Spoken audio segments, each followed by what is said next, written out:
Appearing on Fox News Sunday this past weekend, Kellyanne Conway said that Michael Bloomberg's sexism and history of being just downright horrible to women is actually somehow worse than Donald Trump's history of being horrible to women. Now, let's start with Bloomberg, right? Like Kellyanne Conway did, because she's not wrong about how horrible the things that Bloomberg has been accused of doing are. I mean, reports over the last few days have shown that Bloomberg once told a woman to kill it when she told him she was pregnant. And then shortly thereafter, another woman came forward and said he said the same thing to me. There are 40 instances altogether of Michael Bloomberg making unwanted advances, comments, or other kinds of harassment towards women, just like there's roughly 40 women who've accused Donald Trump of harassment or assault. So these two scumbags are pretty much right up there tied with one another, but not in Kellyanne Conway's eyes. And that's the problem, because she's right with what she's saying about Bloomberg. And it shocks me to have to admit that Conway was right about this, but she is. Bloomberg's conduct should be disqualifying. It wouldn't necessarily if he were running as a Republican, but come on, folks. We're Democrats, right? We're supposed to be the party that's pro-choice, that's pro-women. And here we are positioning ourselves to accept millions of dollars from this scumbag so that he can buy his way to become our nominee, even with his history, with what he has said and done to women over the years. Come on. We're better than that. The Republicans aren't, but the Democrats are supposed to be. Or at least they used to be. They like to think that they are, but clearly they are not. But Kellyanne Conway is wrong when she says that Bloomberg's past is worse than Trump's. It's actually not. Because as far as I know, Bloomberg has not been accused of any form of assault. Donald Trump has. Donald Trump is actually fighting a lawsuit right now because he allegedly raped a woman and then defamed her. Bloomberg's not going through that. Bloomberg's not on tape like the Access Hollywood tape, where he admits to going up and groping and assaulting women even if they don't want it because they let him do it because he's rich.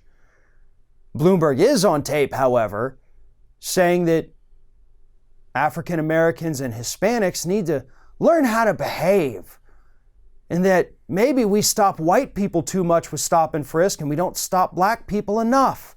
So Bloomberg has his own troubling audio out there. But with regards to women, I wouldn't say that he's worse than Trump. I wouldn't say that he's better than Trump. I would say that they're both equally horrible and should be treated as such. All of the people out there who've been making a big deal about all of the accusations against Donald Trump for years, who are now suddenly supporting Bloomberg, you're all hypocrites. And unfortunately, that is what Kellyanne Conway exposed on Fox News Sunday. The hypocrisy of all of this. We can't sit here on our high horse and talk bad about Donald Trump if we're going to turn around and support a guy like Michael Bloomberg. You simply cannot do that.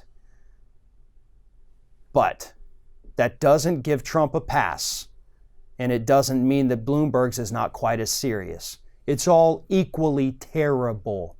But this also does give you a good indication of what kind of line of attack the Republicans are going to launch against Bloomberg. Because just like they did with Joe Biden, saying that the man is crazy and mentally unstable, even though Trump's guilty of the same thing, they're going to do the same thing with Bloomberg, except with women. This guy's horrible with women. He's horrible for African Americans. Yeah, so is Trump, but his base doesn't care. And they have already captured the narrative, and that's why nominating Michael Bloomberg would be political poison for the Democratic Party in 2020. One of today's video sponsors is NewsVoice. NewsVoice is a news aggregate that pulls stories from all major news sites, as well as international and independent media, in a personalized news feed. And each news story shows multiple different sources, which are all clearly tagged with their bias and perspective. And NewsVoice is completely ad-free. They do not depend on any corporate sponsors. And that's why your financial support is so important. You can click the link below this video and head over to the NewsVoice Kickstarter.